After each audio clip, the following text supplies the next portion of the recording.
see this woman?" Jesus asked Simon the Pharisee, "in whose house Jesus is dining?" The answer is obvious. Of course Simon sees me. Who at this place has not seen me? I can feel their stares. I know that they are looking at me. I can see them leaning over to each other, whispering to one another, talking to each other about me. I can see Simon's pursed lips, the way he stares in disapproval of what I am doing. "Do you see this woman?" Jesus asked him. "And who cannot see my hair, my clothing, and my actions? Who cannot hear the sound of my weeping? Who cannot smell the perfume that I have poured on my precious Jesus' feet, that is permeating the entire room? Of course they can all see me. Of course they know I am there. But they don't see me. Not really. They see the reputation. They see the rumors, the gossip, what everyone in town is saying about me. They see the scarlet letter, the pigeonhole they have put me in. This is a small town, and everyone knows everyone else's business. And I know that lots of people throughout the ages have suggested that my sin is obviously that I'm a prostitute, a woman of the night. But maybe you haven't really seen me either, dear listener. Certainly that kind of reputation is a possibility, but there are other possibilities as well. It is possible that I am ill, or that I am disabled, or that I have contact with Gentiles as a part of my regular work, or that I work in a trade such as dyeing that brings me into contact with materials considered unclean. Those things too are enough to get people's tongues wagging. Those things too might earn me the label sinner. You don't necessarily have to do all that much to be considered a sinner around here. And have you ever wanted to ask someone that question that Jesus asked Simon? Do you see me? Do you really see me? Not the reputation, not the gossip, not the rumors, not what everyone else has been saying about me, but do you see me? Can you look past the way I dress, or the job that I do, or the wrinkles on my face, or the place that I live, and just see me? Just me. Because I know what the crowd who is at this dinner thinks, and I know what Simon thinks, and I know what they call me behind my back. And I know that Simon is off in the corner muttering to himself about the fact that I'm a sinner and I shouldn't be shedding these tears and expressing my emotions in such an obvious and noisy way.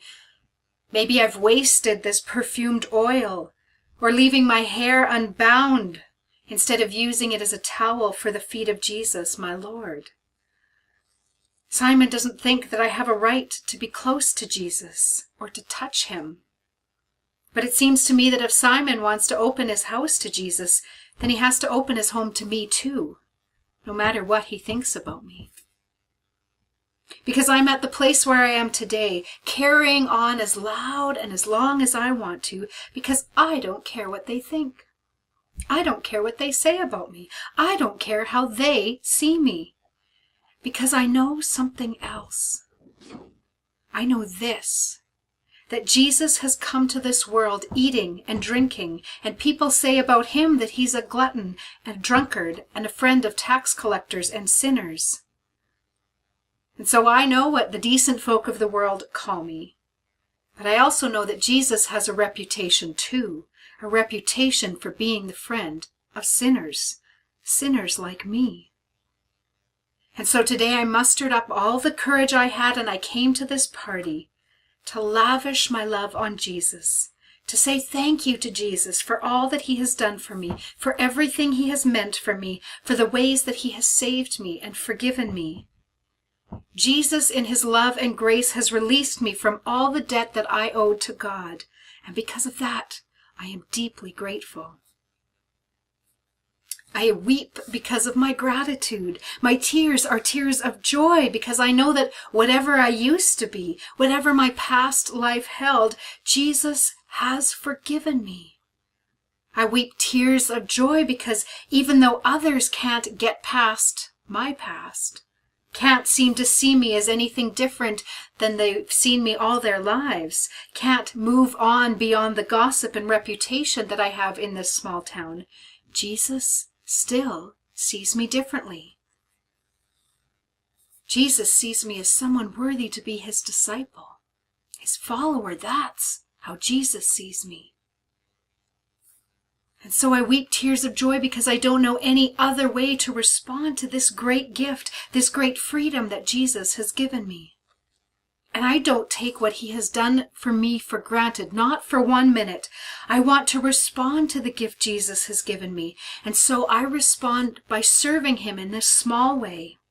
His feet are hot and dusty from his day's walk. And so I perform this for him, washing those hot and dusty feet with my oil and my tears, and drying them with the only towel I have with me, my hair that I have let down in this extravagant show of emotion. He deserves everything this world has to offer because of the love and care he's shown to me, and so I give him this lavish gift of perfumed oil. And people might even say it's garish or tacky or a waste of resources, but I don't care about that, because in my opinion, Jesus deserves the best. And this expensive jar of oil is the best of the best. He deserves it all. And Simon sits there sputtering and scowling and muttering to himself until Jesus calls him over and says, "Simon, I have something to tell you." And I begin to wonder what that might be, and maybe even I'm a little nervous that Jesus is going to listen to Simon, to buy into what he has to say about me. But instead, Jesus tells Simon a story about a moneylender, and one person owes this moneylender a lot of money, and one person owes him a little, and the moneylender forgives them both. And then Jesus asks Simon, who will love this moneylender more? And we all know the answer to that question, and grudgingly, almost, Simon answers, well, I suppose the one who had the bigger debt forgiven. And that parable has 2 main points, both of which I already know deep in my soul from my encounters with Jesus. The first is that God freely forgives. And the second is that anyone who's been forgiven for a lot of things will have great gratitude for that forgiveness. I certainly can't judge what is in Simon's heart, but I can tell you that I am beyond grateful for what Jesus has done for me, which of course is what brought me to this party in the first place. And that's when he says it. "Do you see this woman?" he asks Simon. "Do you really see her?" And then he tells Simon, "I came into your house and you did not give me water for my feet, but she wet my feet with her hair, with her tears, and wiped them with her hair. You did not give me a kiss, but this woman from the time I entered has not stopped kissing my feet. You did not put oil on my head, but she has poured perfume on my feet. Therefore I tell you, her many sins have been forgiven, as her great love has shown." So Jesus sees what I am doing, emotional, extravagant, over the top as it is. The way I am pouring out my love for Jesus is not the kind of thing that would impress people who want to keep a stiff upper lip or who don't put much value in showing emotion. Jesus knows that it is based upon my love and gratefulness to him that I am behaving in this way. And not only that, when he speaks to Simon about me, he makes it clear that not only what Simon did was kind of odd and not really adequate to the person that Jesus is, but Jesus even makes what I have done sound totally appropriate and even normal. Jesus tells Simon, not only does Jesus know who I am, contrary to what Simon seems to think, but he also knows why I'm there. Simon's embarrassed that I have interrupted his dinner party, but Jesus says I'm there for a completely appropriate reason. The guests at this party may have wondered to themselves if I was demonstrating grief or gratefulness, whether I was trying to keep Jesus from being angry with me or if I was pleading with him for some reason or another. But it doesn't matter what they think, because Jesus knows why I'm there. And he honors my emotional, extravagant, dare I even say, feminine display of deep thankfulness. Because when I met Jesus, I became something other than what everyone else in that room thought I was. A sinner. Jesus sees me and he calls what I am doing not an act of embarrassment, not something to be ashamed of, but an act of faith. And that makes all the difference. I walked into that room a forgiven person, and Simon and the others can only see the sinner. But they don't know what Jesus knows. I went to that party even though I was not welcome or wanted.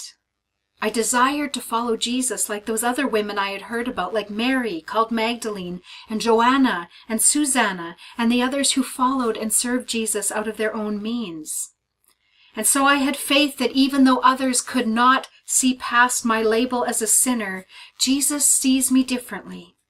He sees me as someone who has faith.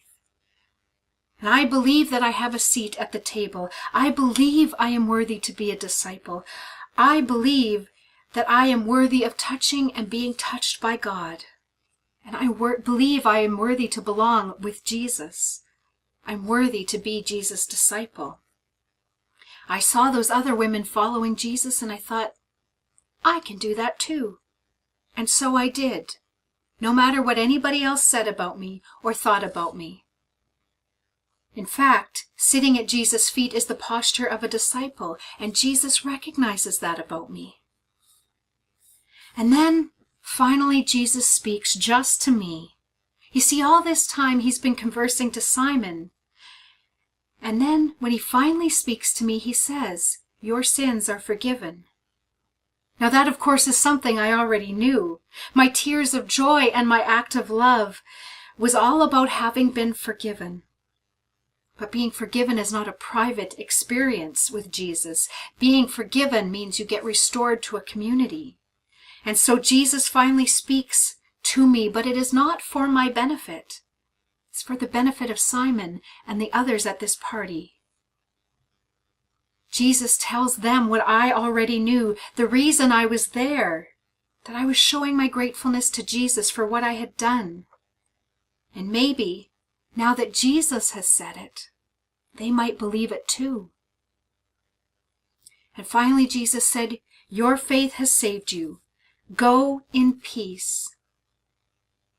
See, when I approached Jesus that day, all this was stuff that I already knew, and I still drew sidelong glances and stares and whispers from the crowd and judgment and gossip. That day I didn't care much about that. I was there for one reason and one reason alone. To say thank you to Jesus, to show him how much I loved him. Even if that means that I almost made a fool of myself. But Jesus didn't see what I did at the party as making a fool of myself. He says that I was acting out of love, and he called it faith. He sees me not as a sinner, but as forgiven. And he invites everyone else at this party to see me in that way too. "Do you see this woman?" Jesus asked Simon. And maybe he asked the same question of you. And I wonder, what do you think Jesus sees when he looks at you?